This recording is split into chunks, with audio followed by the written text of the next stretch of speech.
my files right here, and all files, and then device storage, and it should be right here. So I'm be installing CyanogenMod today in this video, and CyanogenMod requires GApps as well, so I wanted to download GApps too. So CyanogenMod 10.1, and my codename is JFITE Mobile TMO, and then GApps right there, the latest version of Google Apps.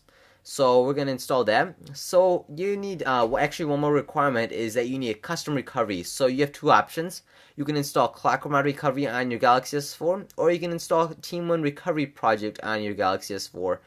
So make sure you have one of those two devices, or two recoveries. Today, in this video, I'm going to be using ClockWorks Recovery, which is the more of the popular one. But TeamOne Recovery Project is becoming very popular lately in these last months. So just go and power off your phone. And these are the same steps for TeamOne Recovery and ClockWorks Recovery. It'll just look a little bit different, but overall you should it should be just about the same. It'll look a bit different, but overall you'll be good to go.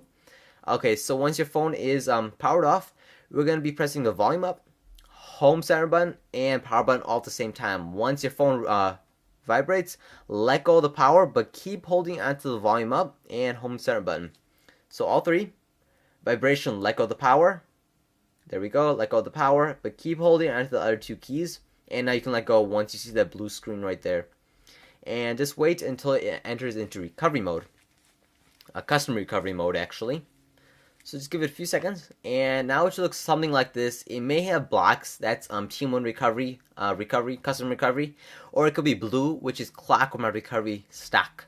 This is just a little modified version of ClockWorks Recovery, but that's alright.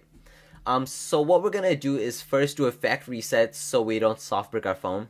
So go ahead and do wipe data factory reset, and this will actually remove all your apps from your internal phone. It'll remove all the settings, all that. So make sure you actually backed it up or did an Android backup before this as well, as this will delete everything. If you don't know how to do an Android backup, I'll have an annotation right up there and a link down below on how to do an Android backup before installing custom ROM, which I highly recommend. So I'll go and select yes for factory reset, and now you can see right there it is doing its whole thing, and this will take only a few minutes, especially with a speedy Galaxy S4. And let me focus that for you, and we're done. Now let's go and go back right here and go to wipe cache partition. So we're going to do this every time you install new custom ROM, so this will avoid soft bricking your device, and it'll avoid a lot of problems just in general. So as you can see, it's doing this whole thing, and it should be done in just a few seconds. Just give it a few seconds now. And wipe. Alright, it is complete. Now we're going to go into advanced. Select it, and go into wipe Dalvik cache right there, and select yes. Alright, we're done with that.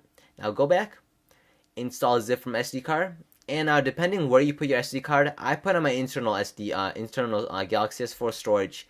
But you could have put it on your micro SD card. In that case, go and choose it from external SD card. But I did my internal, so I'm gonna choose the first one, and I put it. It should be in under zero folder. So make sure you do, look into zero dash folder, because that's where all your files are if you're doing it from internal. Select that and find the zip file, the actual ROM. And in this case, it does require GApps, also known as Google Apps. So we're going to install the custom ROM first. So select CyanogenMod 10.1 in my case, and select yes. And it'll take about a minute or two to install this ROM. And once this is done, we're going to install GApps, reboot our device, and we'll be good to go. So I'll be right back after this.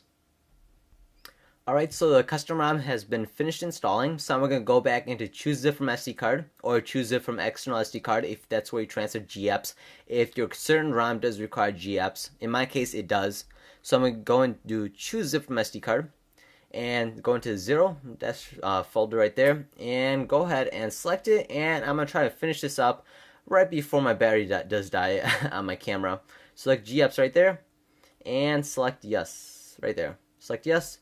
And now it's going to go install GApps, and I'll be right back after I replace my camera battery. Alright, so Google Apps, also known as GApps, has finished installing, and we already did install the custom ROM first. So go in and choose go back, select that right there, go back, and choose reboot system now. And now what your phone is going to do, it's going to reboot, and it's going to reboot into a custom ROM. So I just want to show you the initial boot animation and show you how it's actually running as CyanogenMod, a custom ROM for your Galaxy S4. So we're just going to give it a few seconds, and the very first initial boot will take about 5 minutes just because you installed a new ROM. And as you can see right there, it's running on CyanogenMod. Previously it was running on stock TouchWiz. So I'm going to give this a few seconds just to boot up, and then we're going to set up our phone and take a look at CyanogenMod. Okay, so here's the start screen, and as you can see by the look of it, it doesn't look anything similar to TouchWiz. Because it's not on TouchWiz, it's actually running on pure Android experience, CyanogenMod, which removes all the TouchWiz, all the bloatware, and it's going to give you a very nice clean experience for your Android device. So I'm going to skip all this and show you in settings that it's running on CyanogenMod. Alright, so let's go and finish this up. Let's dive into settings. So option right there, and settings. Go all the way down to about phone. And here is where it's going to say Android version and all the CyanogenMod and all that too. So let me go and zoom in just to show you guys. And it's running on CyanogenMod version right there. Memory right there, CPU, kernel, Android version 4.2.2, and my model number, which is still SGH M919. So that is how you install a custom ROM on your Galaxy S4. I do recommend you do an Android backup. You can see that annotation right up there still on how to do an Android backup first before installing a custom ROM. And if you did enjoy this